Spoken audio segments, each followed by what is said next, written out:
Kayang umawit ng papuri, sapagkat ngayon ika'y pinili.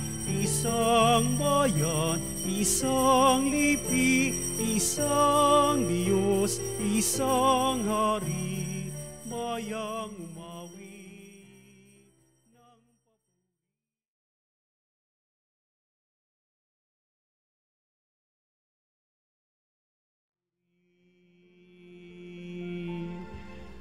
Halina't pagsaluhan natin dakilang pag-ibig ng Diyos. Ngayon tayo natitipon sa banal na misa sa ngalan ng Ama at ng Anak at ng Espiritu Santo. Amen. Ang pagpapala ng ating Panginoong Jesucristo, ang pag-ibig ng Diyos, Ama at ang pakipagkaisa ng Espiritu Santo naway sumainyong lahat. At sumainyo rin.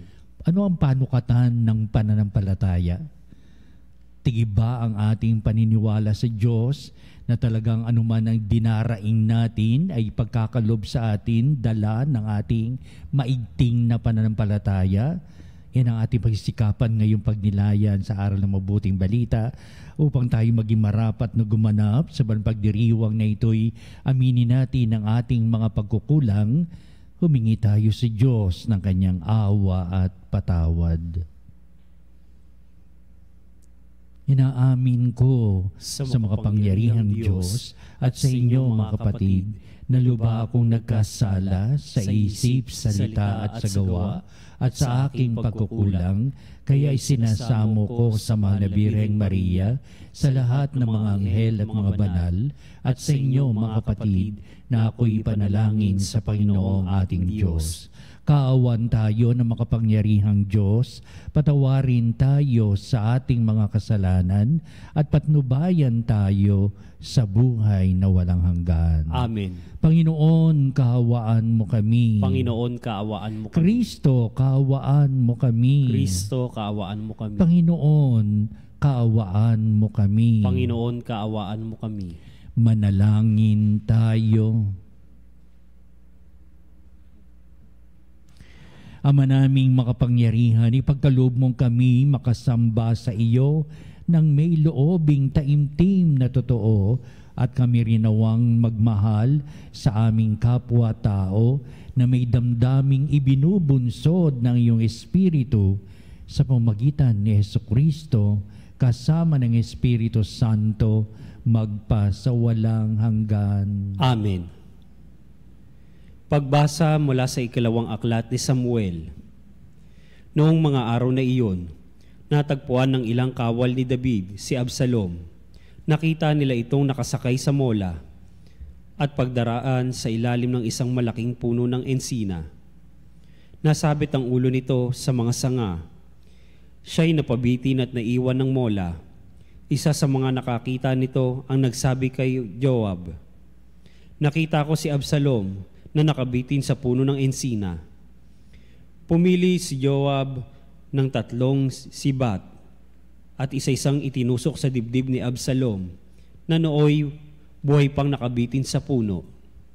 Nakaupo noon si David sa pagitan ng pintuang panlabas at pintuang panloob ng lungsod.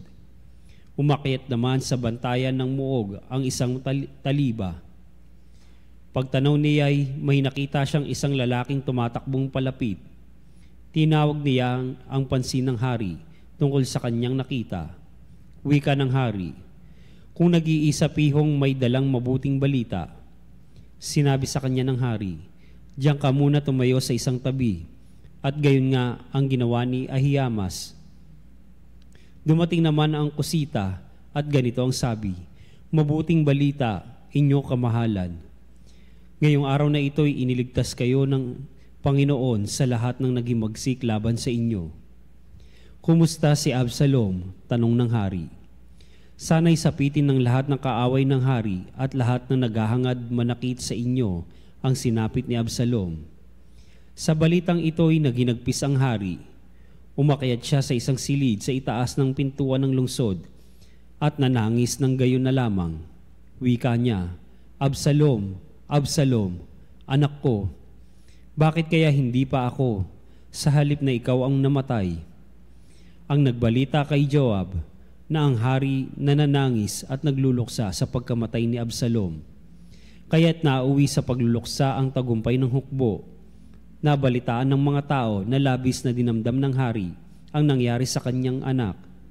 Kaya't lihim silang pumasok sa lungsod para silang mga kawal na nahihiyang pakita sa madla dahil sa pagkatalo sa labanan. Ang salita ng Diyos. Salamat sa Diyos. Poon sa aking dalangin, ako sana'y iyong dinggin. Poon sa aking dalangin, ako sana'y iyong dinggin. Sa aking dalangin, ako'y iyong dinggin. Tugunin mo poon ang aking pagdaing. Ako'y mahina na't wala nang tumingin. Yamang ako'y tapat, ingatan ng buhay. Lingkod mo'y iligtas sa kapahamakan. Pagkat may tiwala sa iyo, kailanman. Poon sa aking dalangin, ako'y sana'y iyong dinggin. Ikaw ang aking Diyos, ako'y kahabagan. Sa buong maghapoy siyang tinatawagan. Poon ang lingkod mo'y dulutan ng galak, sapagkat sa iyo ako tumatawag. Poon sa aking dalangin, ako sana'y iyong dinggin. Mapagpatawad ka at napakabuti sa dumadalangin at sa nagsisisi. Ang iyong pag-ibig ay mananatili. Pakinggan mo poon ang aking dalangin. Tulungan mo ako, ako'y iyong dinggin. Poon sa aking dalangin, ako sana'y iyong dinggin.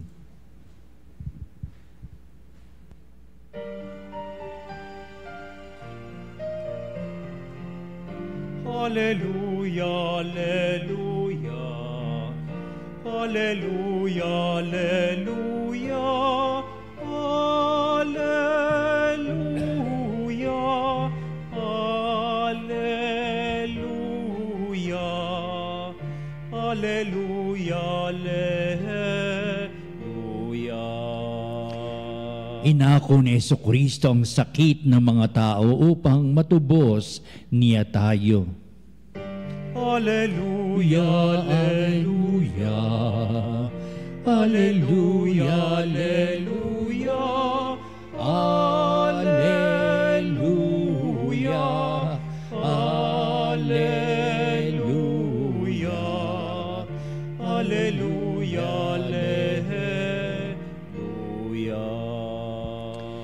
Sumainyo ang Panginoon At sumainyo ang pagpapahayag sa Ebanghelyo ayon kay San Marcos. papuri sa iyo, Panginoon.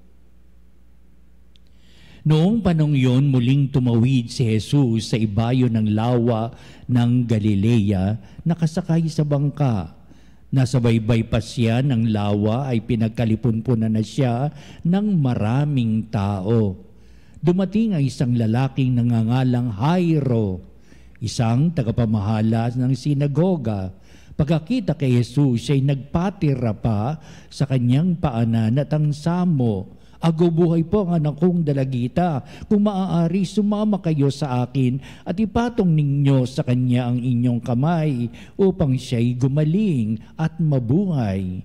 Sumama naman si Jesus at sinundan siya ng napakaraming taong nagsisiksikan, anupat halos maipit na siya. May isang babae roon ng 12 taon nang dinudugo at lubhang nahihirapan.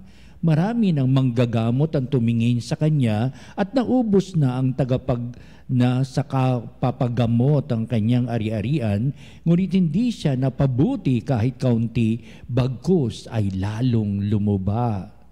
Narinig niya ang sinasabi ng mga tao tungkol kay Jesus, kaya't nakipagsiksikan siya hanggang sa makalapit sa likuran ni Jesus at hinipo niya ang damit nito, sapagkat sinabi niya sa sarili, mahipo ko lang ang kanyang damit ay gagaling na ako. Biglang tumigil ang kanyang pagdurugo at naramdaman niyang magaling na siya. Naramdaman naman ni Jesus na may kapangyarihang lumabas sa kanya, kaya't bumaling siya sa mga tao at nagtanong, sino ang humipo sa akin? Sumagot ang kanyang mga alagad, nakikita po ninyo nagsisiksikan ang napakaraming tao. Bakit itinatanong ninyo kung sino ang humipo sa inyo? Subalit patuloy na lumingalinga si Jesus, hinahanap ang humipo sa kanya. Palibhasa ay alam ng babae ang nangyari, siya ay nanginginig sa takot na lumapit kay Jesus, nagpatira pa at ipinagtapat ang buong katotohanan. Sinabi sa kanya ni Jesus, "Anak, pinagaling ka ng iyong pananalig sa akin. Umuwi ka na at ipanatag mo ang iyong kalooban. Lubusan ka ng magaling sa iyong karamdaman." Samantalang sa salita pa si Jesus, may ilang dumating mula sa bahay ni Jairo. "Patay na po ang anak ninyo." Sabi nila, "Bakit pa ninyo aabalahin ng guro?" Hindi pinansin ni Jesus sa kanilang sinabi, sa halip ay sinabi sa tagapamahala, "Huwag kang mabagabag, manalig ka." At wala siyang isinama kundi si Pedro at ang magkapatid na Santiago at Juan. Nang dumating sila sa bahay ng tagapamahala, nakita ni Jesus na gulo-gulo ang mga tao, may mananangis pa at nananaghoy. Pagpasok niya ay kanyang sinabi, "Bakit kayo nagkakagulo at nananangis? Hindi patay ang bata, natutulog lamang." Ngunit pinagtawanan siya ng mga tao. Pinalabas niya ang lahat maliban sa ama't ina ng bata at sa 3 alagad at sila'y pumasok sa kinaroroonan ng bata. Hinawakan niya ito sa kamay at sinabi, "Talita kumi," nang ibig sabihin, "Ineng, sinasabi ko sa iyo, magbangon ka." Pagdakay bumangon ng bata at lumakad. Siya'y 12 taon na at namangha ang lahat. Mahigpit na pinagbili ni Jesus na huwag ipaalam ito kanino man at inuutos niyang bigyan ng pagkain ang bata. Ang mabuting balita ng ating kaligtasan. Pinupuri ka namin, Panginoong Hesukristo. Ika nga, kompleto Ricardo, ang ating mabuting balita. Mahaba, di ba ba? 2 istorya pang pinag-isa sapagkat meron itong iisang diwa at kahulugan. Siguro kung nakwento sa natin Panginoon habang sila naglalakad in the street preaching of our Lord Jesus Christ along Galilea, by the Sea of Galilee, naglalakad sila. Habang naglalakad, nagkukwento ang ating Panginoon. Maraming kasaysayan ng buhay ang kanyang binapahayag sa mga tao. At mga tao din naman habang naglalakad, ang kanilang mga tainga ay nakatutok kay Jesus. Yung ilang naman ay nagmamasid lamang. Yung iba ay wala silang pananalig kay Jesus. Ang kanyang mga sinasabi, pasok sa taingang ito, labas sa kabilang tainga, sapagkat naghihintay sila kung kailan nila masisilo ang ating Panginoon at ipagsakdal upang siya ay mamatay.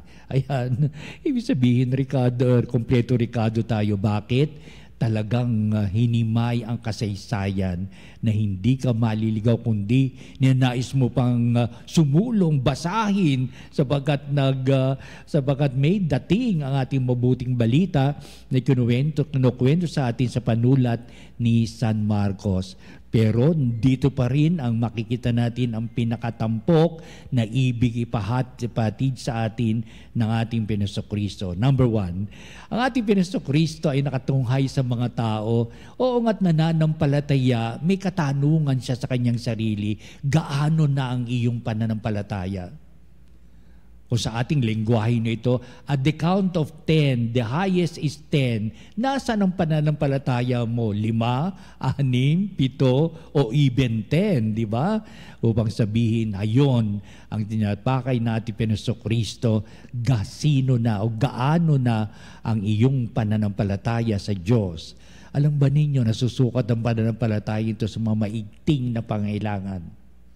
Kung talagang ang pangailangan natin na maigting, kailangan natin ang tulong ng Diyos, doon ako higit na nanampalataya at gagamit ako gagawin ko ang lahat ng aking makakaya para sagutin ang aking mga suliranin at upang maresolbahan ang aking problema sa buhay, sapagkat kailangan maigting ang aking sakit. Halimbawa, maselan ng aking malubana ang aking karamdaman, kaya dodoblihin ko, titriplihan ko ang aking pananampalataya.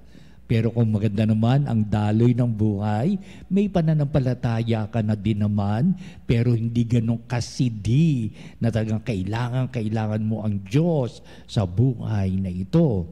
Nung araw, meron kaming mga panukatan kapag masidi na, kapag kami, nung araw kung nung maliliit pa kami bata, hanggang sa malaki na kami pag ang mga tao ay nagluluhuran na, naglalakad paluhod sa altar, sabihin natin, matindi ang pangailangan ng taong ito. Kaya naglalakad siya ng paluhod papuntang altar, at pagkatapos sa altar na yon, sila ay dadapan, yukong-yuko sila upang sabihin kung sinasabi ko, talaga ang pananampalataya nila ay malakas na malakas sapagkat meron sila higit na pangailangan. Hanggang ngayon ba meron pa po ng ganyan? Wala na ako nakikita sa mga simbahan. Hindi gaya noong habang ako'y lumalaki. Bakit naglalakad ng paluhod dito? Di ba mahirap ito at papaltos ang kanilang mga tuhod? Yung pala, ang ibig sabihin, talagang masela ng kanilang pagdulog sa Diyos. Meron silang maigting na kailangan sa Diyos. Kaya doon nila pakikita ang lubos nilang pananampalataya. Heto sa ating mabuting balita, di ba? Yung dinudugo sa loob ng 12 taon. At yung sabi nila, namatay na po ang anak ninyo, na dinudulog sa kanya ni Jairo, na 12 taong gulang lamang na yumao. Pero sabi ni Kristo, hindi patay yan, natutulog lamang. Pero kasaysayan ng buhay, 12 taon na may karamdaman, dinurugo, 12 taong gulang na nakaratay sa banig ng karamdaman, na bali-balita ay yumao na, namatay na, sa panananagoy na ang mga tao, nagiiyakan na sa tahanan ni Jairo. Ito ang dating para sa atin. Ipinakita ni Jesus ang kahulugan ng buhay. How good is our life for a better way of dealing with one another. That's the thing that we have to reflect upon. And most especially dwelling in the goodness of our life in the name of God. Di ba? Meron tayong pakikilahok sa buhay nito, nagtutulungan tayo, pero iisa ang diwa natin. Everything comes from God. Everything belongs to God. Everything is a creation of God. Ayan. Kaya dito sa prinsipyong ito that we relate with one another with the goodness of God above everything else, meron tayong mga pagdulog. Kasama natin ang mga tao, sama-sama tayong dumudulog, at ang pagdulog na ito ay para sa Diyos. Meron pang kulang. Sa Diyos, sa pamamagitan ng ating Panginoong Hesukristo.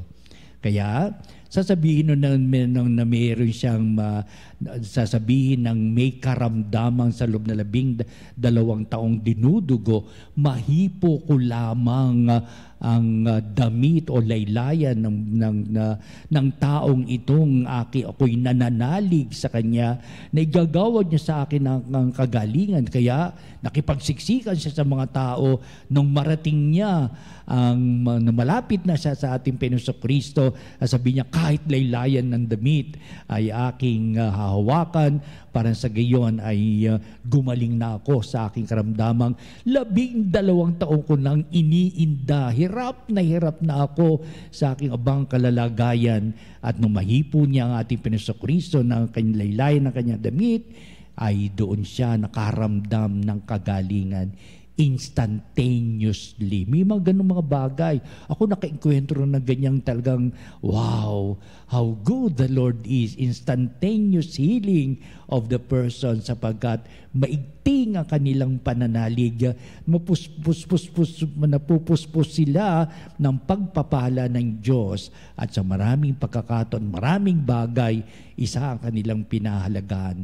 Nagtitiwala tayo, the healing power of God is always within us, is always at stake for the good of God's creation. Tayo yon, pinakatampok sa kanyang mga nilikha. Okay, ikalawa o katlo nating pagdilay-nilay, yun ang nangyari sa anak ni Jairo na tagapamahala ng sinagoga. Biruin ninyo, siya ay namamahala sa sinagoga.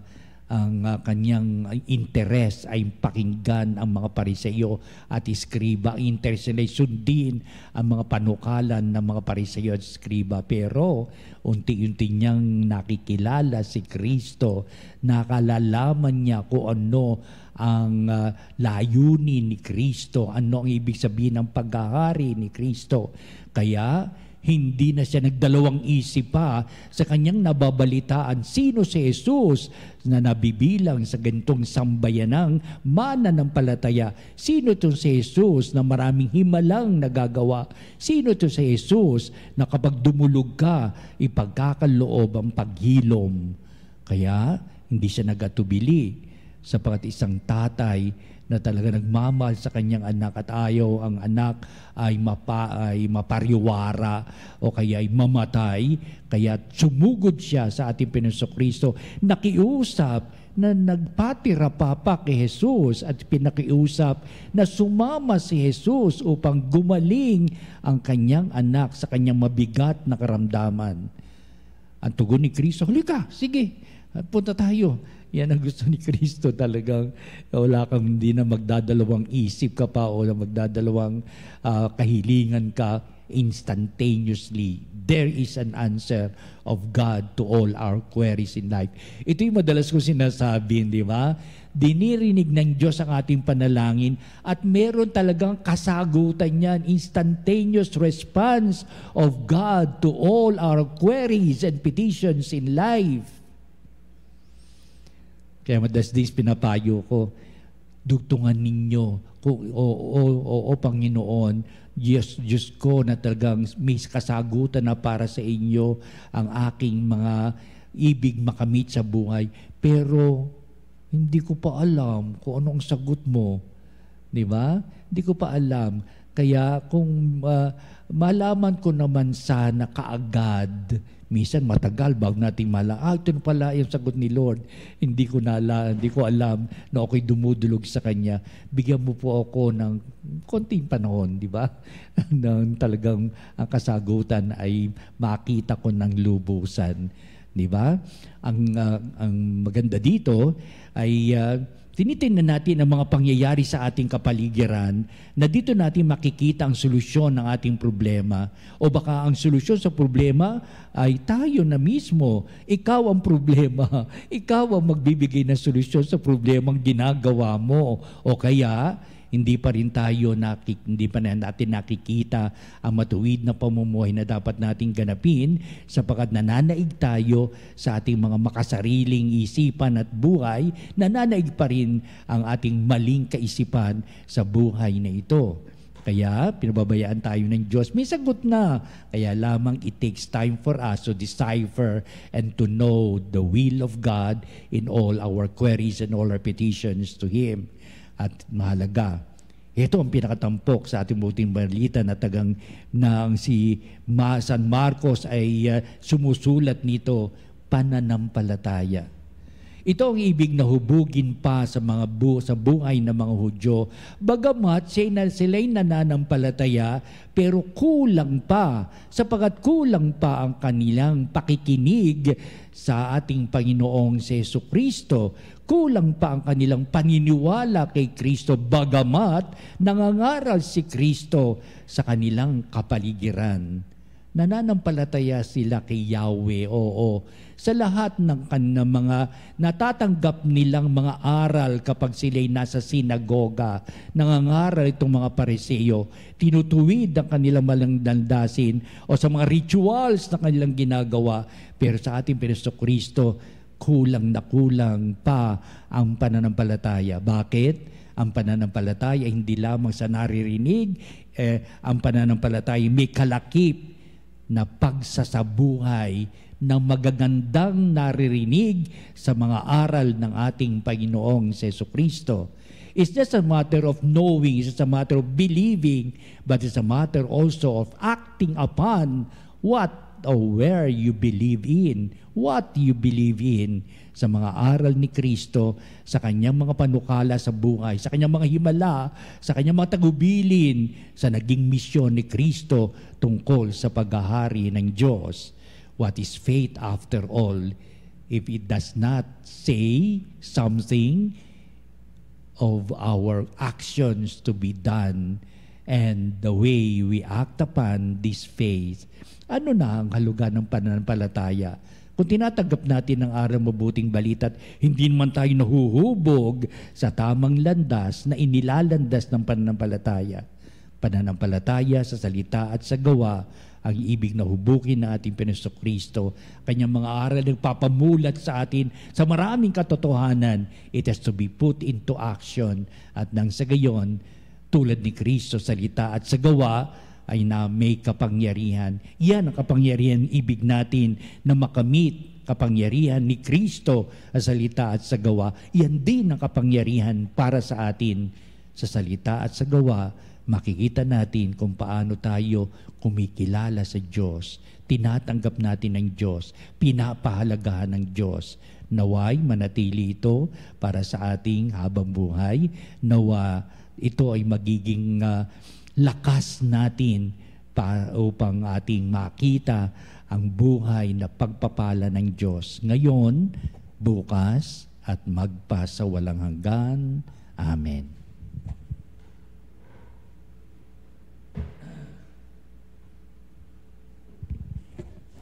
Halina't manawagan tayo sa Diyos sa lahat ng kanyang pagpapalang pinagkakalob sa atin na ngayon busilak ang puso nagpapahayag na maigting na pagtulong at pagkalinga ng poong may kapal. Ang ating pong itutugon sa bawat panalangin. Panginoon, dinggin mo ang aming panalangin. Panginoon, dinggin mo ang aming panalangin. Ang Simbahang Katolika sa buong daigdig naway maging simbolong nagpapagaling na gawin ni Kristo sa pamamagitan ng kanyang pag-aaruga sa mga may karamdaman, sa pangangatawan, isip at diwa. Manalangin tayo sa Panginoon. Panginoon, dinggin mo ang aming panalangin.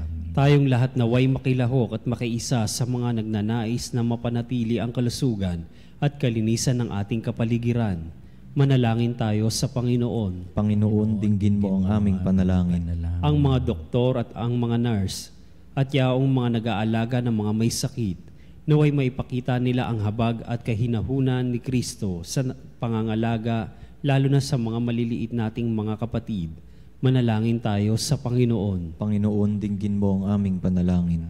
Ang mga siyensya sa paggagamot, naway dagling makatagpo ng lunas sa mga di karaniwang karamdaman at nagiging hadlang sa mga nagdurusan nito upang magkaroon sila ng isang ganap at aktibong pamumuhay. Manalangin tayo sa Panginoon. Panginoon, dinggin mo ang aming panalangin.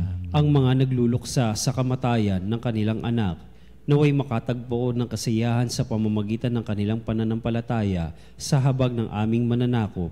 Manalangin tayo sa Panginoon. Panginoon, dinggin mo ang aming panalangin. Manalangin din tayo sa ating mga sariling kahilingan.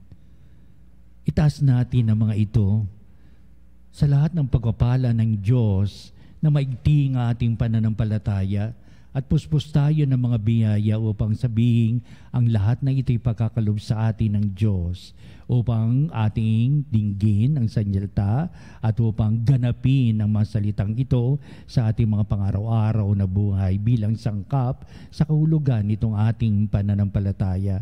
Dinggin mo nawa itong aming mga pagdulog, O Diyos. Dinggin mo ang lahat na aming pagsusumamo habang aming pinagtitibay na sa pananampalataya lahat ay pagkakaloob mo po upang mapagtanto namin ang dapat namin ganapin sa buhay na ito at yung pagpapalan ng hiniling namin ay naway magpakailanman. Kaya ang lahat na ito hiniling namin sa pamagitan ni Kristong ating Panginoon. Amen.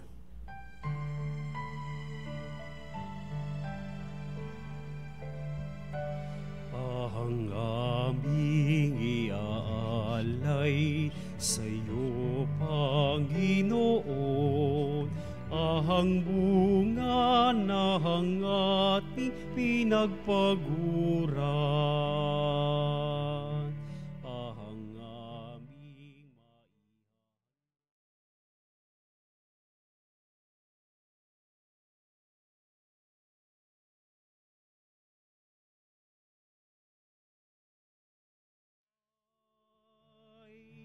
narito, Panginoon, ang tinapay at alak, ang pagkait inuming sa hagisag ng buhay.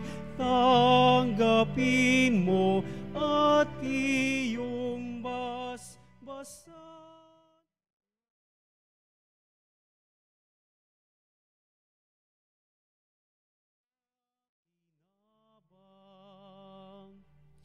Manalangin kayo mga kapatid upang itong ating paghahain ay maging kalugod-lugod sa Diyos amang makapangyarihan. Tanggapin nawa ng Panginoon itong paghahain sa iyong makamay sa kapurihan niya at karangalan sa ating kapakinabangan at sa buong sambayanan niyang banal. Ama naming lumikha ang mga alay na ngayon aming inihahanda sa hapag na ito ng iyong dambana ay yung tanggapin at gawaran ng pagpapala upang mapagsaluhan namin ang kaligtasan mong ginawa sa pamamagitan ni Jesucristo kasama ng Espiritu Santo magpa sa walang hanggan. Amen. Sumainyo ang Panginoon. At sumainyo rin. Itaas sa Diyos sa inyong puso at diwa. Itinaas na namin sa Panginoon. Pasalamatan natin ang Panginoong ating Diyos. Marapat na siya'y pasalamatan. Ama naming makapangyarihan, tunay nga marapat na ikaw ay aming pasalamatan. Sa iyong paglingap at kagandahang loob, ang tao'y nilikha mo't pinangangasiwa sa sangsinukob.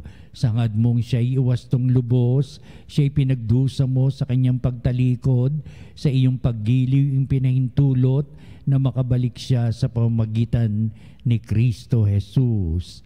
Kaya kaisa ng mga anghel nagsisiawit ng papuri sa iwalang humpay, sa kalangitan kami nagbubunyi sa iyong kadakilaan.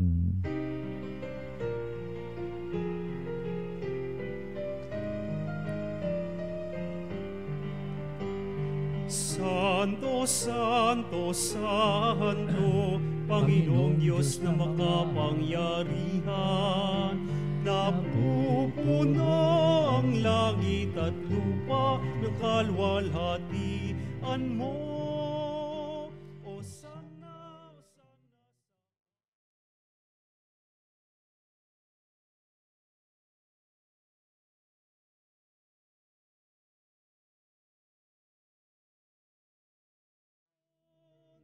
Osana, Osana sa kaitaasan.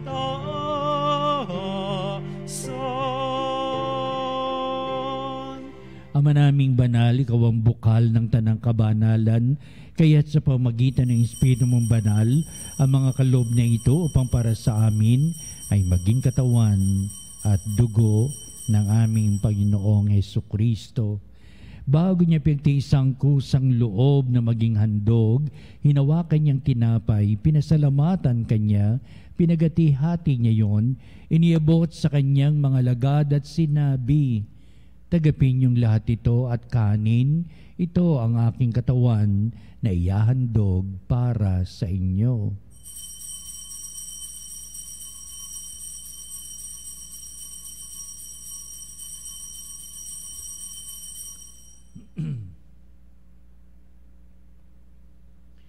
Gayun din naman, pagkatapos ng hapunan, hinawakan niya ang kalis, muli kanyang pinasalamatan, inibot niya ang kalis sa kanyang mga lagad at sinabi, "Tagapin niyong lahat ito at inumin ito ang kalis ng aking dugo, ng bago at walang hanggang tipan.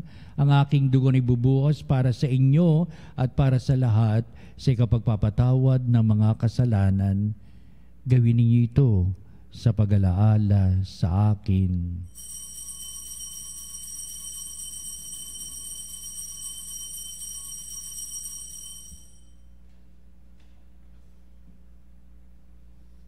Ipagbunyi natin ang misteryo ng pananampalataya.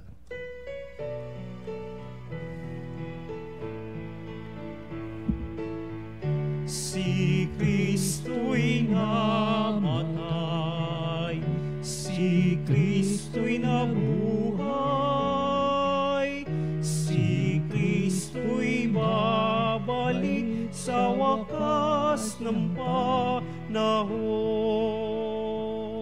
Ama, ginagawa namin ngayon ang pag-alaala sa pagkamatay at muling pagkabuhay ni anak. Kaya tinalay namin sa iyo ang tinapay bibigay buhay at ang kalis na nakakaloob ng kaligtasan. Kami papasalamat dahil kami minarapat na tumayo sa harap mo para maglingkod sa iyo. Sinasamo namin kami magsalo-salo sa katawan na dugo ni Kristo ay mabuklod sa pagkakaisa sa pamamagitan ng Espiritu Santo. Ama, lingapin mo yung simbahang laganap sa buong daigdig. Puspusin mo kami sa pag-ibig, kaisan ni Francis na aming Santo Papa, si Onesto na aming Obispo at ng Tanang Kaparian. Alalahanin mo si Erlinda Revilla na tinawag mo mula sa daigdig na ito. Noon siya'y binyagan, siya'y nakaisa ni Kristo sa pagkamatay. Ngayon siya'y pumanaw, naway makaisa siya ni Kristo sa pagkabuhay. Alalahanin mo rin ang aming mga kapatid na nahimlay na may pag-asang sila'y muling mabubuhay. Gayon din ang lahat ng mga pumanaw. Kaawaan mo sila at patuloyin sa iyong kaliwanagan. Kaawan mo at pagindapatin kaming lahat na makasalo sa iyong buhay na walang wakas, kaisa ng mahal na Birheng Maria, Ina ng Diyos, si San Jose na kanyang dakilang kabiyak ng puso, at ang lahat ng mga apostol at mga banal na namuhay dito sa daigdig ng kalugod-lugod sa iyo. Maipagdiwang nawa namin ang pagpupuri sa ikararangal mo sa pamamagitan ng iyong anak na aming Panginoong Hesukristo.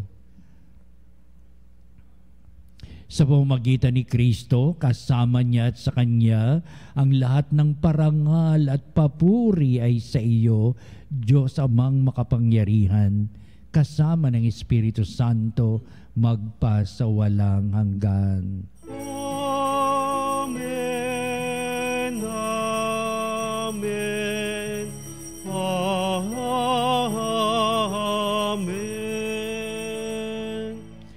Pananampalatayang may handog buhay na pinagkakalob sa atin ng poong may kapal, halina't pagsaluhan natin, bigyan ng halaga at kahulugan. Awitin natin ang Ama namin.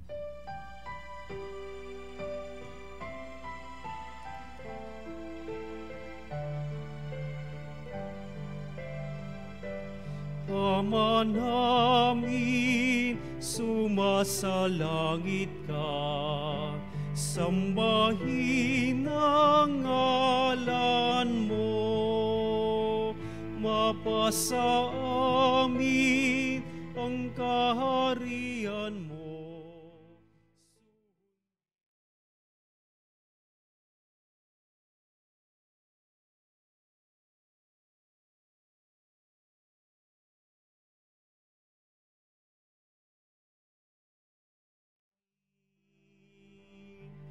Bigyan mo kami ngayon ng aming kakanin sa araw-araw at patawarin mo kami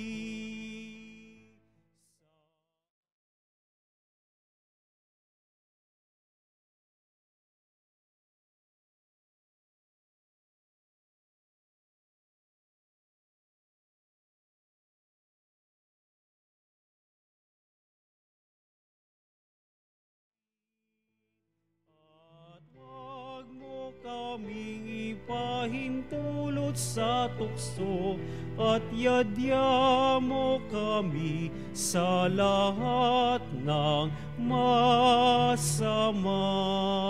Hinihiling namin kami igya sa lahat ng masama, pagkalooban ng kapayapaan araw-araw, iligtas sa kasalanan at ilayo sa lahat ng kapahamakan, samantalang aming pinanabika na dakilang araw ng pagpapahayag ng tagapagligtas naming si Jesucristo. Sapagkat sa iyong kaharian at ang kapangyarihan at ang kapurihan magpakailanman. Amen. Jesucristo, sinabi mo sa mga apostol, kapayapaan ang ibinibigay ko sa inyo, ang aking kapayapaan ang iniiwan ko sa inyo.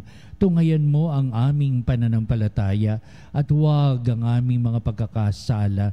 Pagkalooban mo kami na kapayapaan at pagkakaisa ayon sa iyong kalooban, kasama ng Espiritu Santo magpasawalang hanggan. Amen. Ang kapayapaan ng Panginoon ay laging sumainyo. At sumainyo rin. Magbatian tayo at magbigay ng kapayapaan sa isa't isa. Peace be with you. Peace be with you.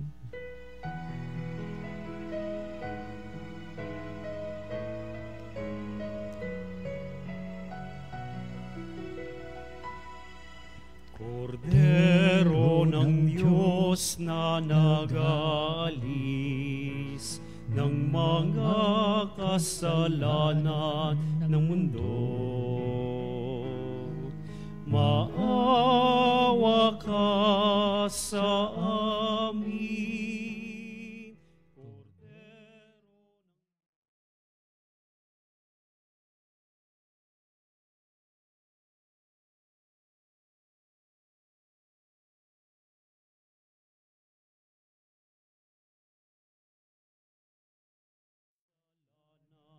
Ng mundo,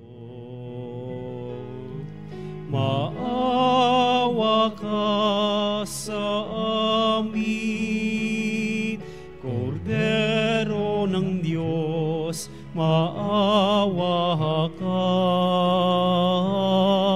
Kordero ng Diyos na nag-aalis ng mga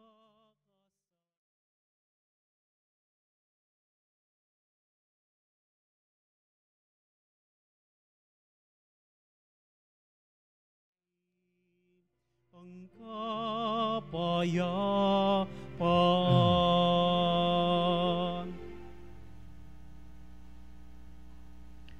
Tunghayan natin ang ating Panginoong Jesucristo, ang dakilang pag-ibig ng Ama.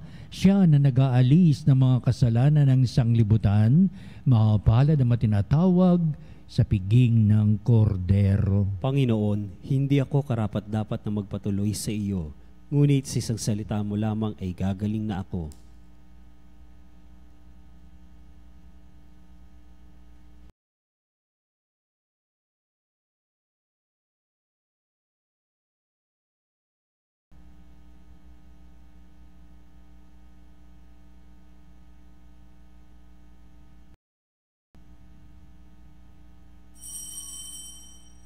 Mga kapanalig, ating dasalin ang komunyong espiritual. O Jesus, nananalig ako sa pananahan mo sa kabanal-banalang sakramento.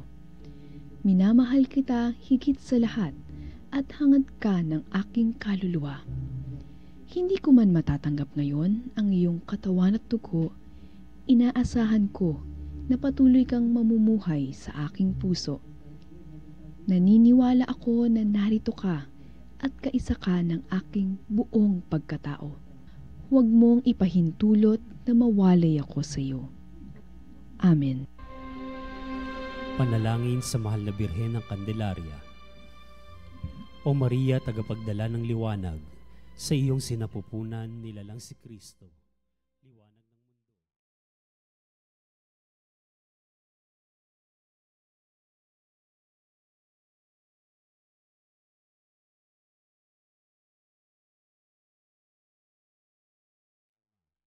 At iakay mo sa amin ang liwanag sa daan patungo kay Kristo. O marikit na sisidlan ng bunyi at bantog, kami ay akayin sa aming mga pangangailangan. Ikaw nawa ay maging aming palagi ang aliw sa kalungkutan at sanhi ng kaligayahan. Pakaakain mo sa Panginoon, umasintahing ina, ang aming mga pangangailangan at kahilingan, lalo na upang sa oras ng aming pagpanaw ay makasama ka at ang lahat ng mga banal sa buhay na walang hanggan. Ito ang aming samo sa ngalan ni Kristo, aming Panginoon. Amen. Amen. Mahal na Birhen ng Candelaria, ipanalangin mo kami. Manalangin tayo. Ama naming mapagmahal, kaming nagsipakinabang sa piging ng aming kinamtang kaligtasan ay humihiling sa iyong bigyang kaunlaran sa pananampalatayang wagas kailanman sa tulong ng panubos na ngayoy iyong bigay sa pamamagitan ni Jesucristo kasama ng Espiritu Santo magpasawalang hanggan. Amen. Susunod po natin ang pagtatanghal sa kabarbanalang sakramento at sa ating pagtatanod sa ating mga panalangin. At ito ang magbibindisyon sa atin bilang pagwawakas nitong ating banal na gawain. Isa muna pong patalastas.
Mga panalig bilang isang bayang tinawag ng Ama kay Jesucristo na pinagbuklod sa iisang katawan, tayo manikluhod at sumamba sa Panginoong Jesucristo sa kabanalang sakramento sa altar.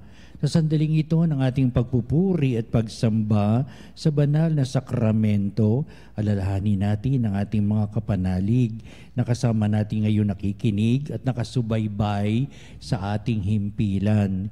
Higit sa lahat ang ating mga may sakit at manakaratay sa banig ng karamdaman, ang sa pagamutan at kanilang tahanan, at ang lahat na tanging sa Diyos lamang umaasa ng kagalingan. Gayon din, panalangin natin ang mga nanghihinaan sa kanilang pananampalataya ang manakararanas na matinding kalungkutan, takot at pangamba, ang mga nawawala ng pag-asa at lakas ng kalooban. O Diyos, halina at kami tulungan. O Panginoon, magmadali ka sa iyong pagdamay. Papuri sa Ama at sa Anak at sa Espiritu Santo. Kapara noong una, ngayon at magpasawalang hanggan. Amen. Purihin ang makapangyarihang Ama na nagsugo sa kanyang bugtong na anak upang tayo'y maipagkasundo sa Kanya. Pinupuri ka namin ngayon at kailanman. Purihin ang Panginoong Hesukristo, ang Kordero ng Diyos, na nag-alay ng Kanyang katawan at dugo bilang pagtubos sa sala ng tanan. Pinupuri ka namin ngayon at kailanman. Purihin ang banal na Espiritu, ang Panginoong nagpapabanal, na pumupuspos at nagbibigay kagalingan sa lahat. Pinupuri ka namin ngayon at kailanman.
Ikaw ang aming Panginoon at butihing Ama, sa iyong pagpapala, ipinagkaloob mo ang lakas sa aming kahinaan.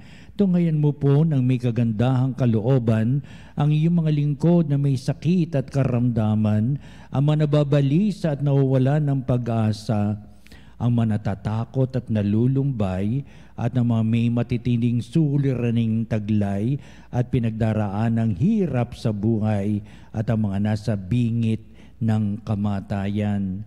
Pagalingin at aliwin mo po sila sa kanilang mga karamdaman at ibalik sa kalusugan at kapanatagan ng kalooban upang mabatid nila ang iyong kabutihan at sila'y magpasalamat sa iyong banal na pangalan. Hiniling namin ito sa pamamagitan ni Kristo ang ating Panginoon. Amen. Panginoon, nagsusumamo kaming dalawin ang tahanang ito at alisin mula rito ang lahat na mapanirang kapangyarihan ng kaaway. Mananawa rito ang iyong mga anghel at banal upang panatilihin kami sa kapayapaan at sumaamin nawang lagi ang iyong pagpapala. Hinihiling namin ito sa pamamagitan ni Kristo ang ating Panginoon. Amen. Gawara nawa tayo na makapangyarihang Diyos ng kapanatagan ng kalooban at mapayapang buhay. Amen. Tantum ergo sacramentum veneremur cernui et antiquum documentum novo cedat vitui prestet fides supplementum sensum defectui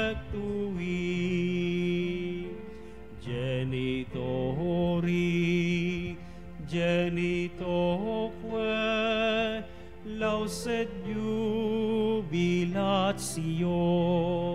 salus honor virtus coque sit et benedictio procedenti abur troque comparsit laudatio.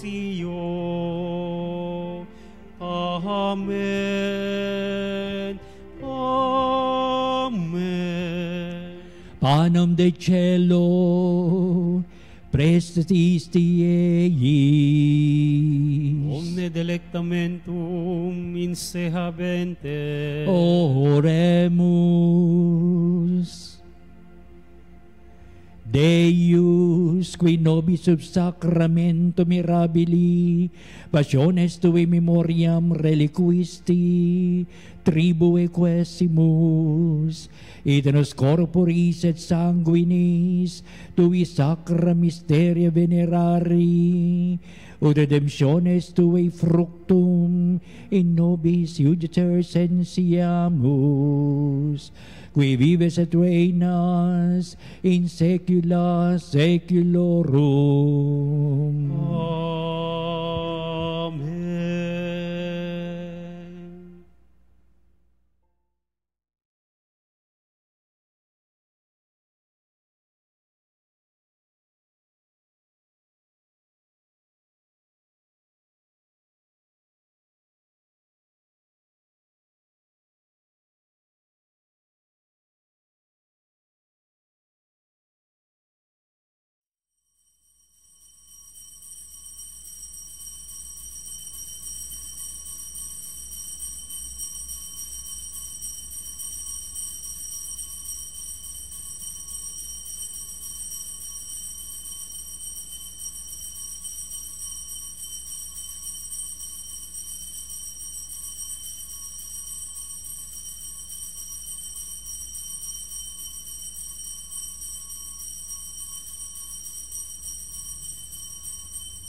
Diyos. Purihin ang kanyang banal na pangalan. Purihin ang kanyang banal na pangalan. Purihin si Jesucristo, Diyos na totoo at tao namang totoo. Purihin si Jesucristo, Diyos sa totoo at tao namang totoo. Purihin ang ngalan ni Jesus. Purihin ang ngalan ni Jesus. Purihin ang kanyang kaban-banalang puso. Purihin ang kanyang kabanal-banalang puso. Purihin ang kanyang kamal-mahalang dugo. Purihin ang kanyang kamahal-mahalang dugo. Purihin si Jesucristo sa banal na sakramento sa altar. Purihin si Jesucristo sa banal na sakramento sa altar. Purihin ang Espiritu Santo ang mga aliw. Purihin ang Espiritu Santo ang mga aliw. Purihin ang dakilang ina ng Diyos, si Maria Santissima. Purihin ang dakilang ina ng Diyos, si Maria Santissima. Purihin ang kalisinisang paglilihi sa Kanya. Purihin ang kalinis-linisang paglilihi sa Kanya. Purihin ang kanyang malalhating pag-aakyat sa langit. Purihin ang kanyang malwalhating pag-akyat sa langit. Purihin ang ngalan ni Maria, Birhen at Ina. Purihin ang ngalan ni Maria, Birhen at Ina. Purihin si San Jose at ang kanyang kalisinisang esposo. Purihin si San Jose ang kanyang kalinis-linisang esposo. Purihin ang Diyos sa kanyang mga anghel at mga santo. Purihin ang Diyos sa kanyang mga anghel at mga santo.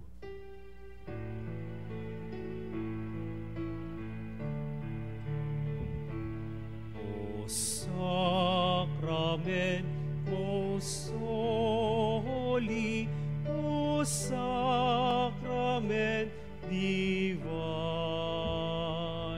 all praise and all thanks